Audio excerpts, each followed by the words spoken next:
middle school experience wasn't that great, so I had to try really hard to make it fun. I remember walking into class one day, and I saw that we had a supply teacher, so my eyes lit right up, because I couldn't wait to mess with him. He starts to take the attendance, and as he's doing that, I come up with a bright idea.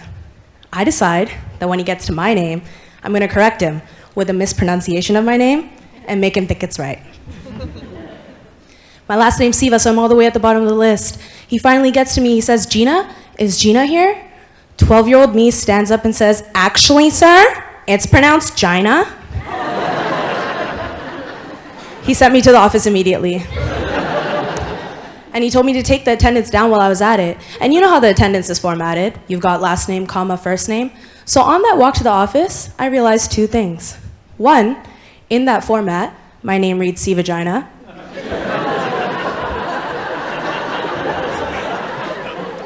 So joke's on me. And two, my parents never really loved me. So I don't know if you figured it out yet, but I don't work out. The gym's hard, man. I'm not into it. I don't do any sports either, not anymore. But if I had to pick a sport, I would pick basketball. Okay? Let me be clear. I do not play it. The closest I've come to playing ball is when I'm walking down the aisle of a grocery store and my shoes start to squeak. Then I'm like, Kobe! It gives me like a runner's high. I've never ran before, but I'm assuming that it feels the same. But yeah, I don't do sports because it's hard, and if you haven't caught on already, I hate hard things. Well.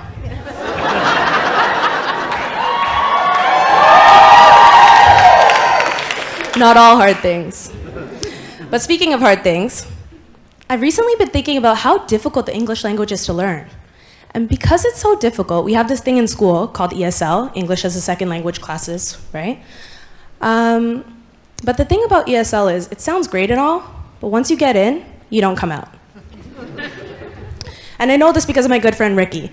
Ricky came to my school in grade 3. Ricky was a Chinese kid, spoke mainly Mandarin. His English was not up to the school board standard, right? Ricky messed up. He spoke out loud, a teacher overheard, threw him in ESL, and I never saw Ricky again. Not until grade 7, I was walking down the hallway. I saw a guy who looked a lot like Ricky. So naturally, I was like, "Yo, Ricky, is that you?" And Ricky goes, "What's up?" So I'm like, "Say word, Ricky, you go here?" And Ricky goes, "Yeah, boy." "Yo, Ricky, what class are you in?" "Mr. Hussein's class, man. You know, the ESL one." "Say word, Ricky. You're still in ESL?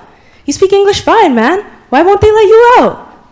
"I've been telling the teachers to let me out, but they won't listen to me. They say they need to hear it from my parents, and well, my parents don't speak English." "I've explained it to my parents several times, but they don't believe me. They think I'm trying to switch classes so I could be with my friends. I don't know what to do." "Damn, Ricky, that's messed up." I want to help Ricky out, so I start to think. I decide I'm gonna get my mother, who happens to be fluent in Mandarin, involved. She's gonna call up Ricky's parents. She's gonna explain to them that Ricky isn't lying and he needs to get out of ESL. Ricky's parents are gonna come to the school. My mom's gonna come too. Ricky's parents are gonna speak in Mandarin. My mom's gonna translate. The principal's gonna understand, and we can finally get Ricky out. #free Ricky. I turn to Ricky and I say, "Don't worry, man. I got you. I'm gonna get you out." I walk down that hallway. I'm marching. I'm walking with purpose. As I walk, my shoe squeaks. My shoe squeaks again. Crossover. I forget about Ricky. Screw Ricky. Now Ricky's in ESL forever. I leave school. Screw school. School's hard and I hate hard things. Except for one hard thing. That's it. Thank you. Thank you.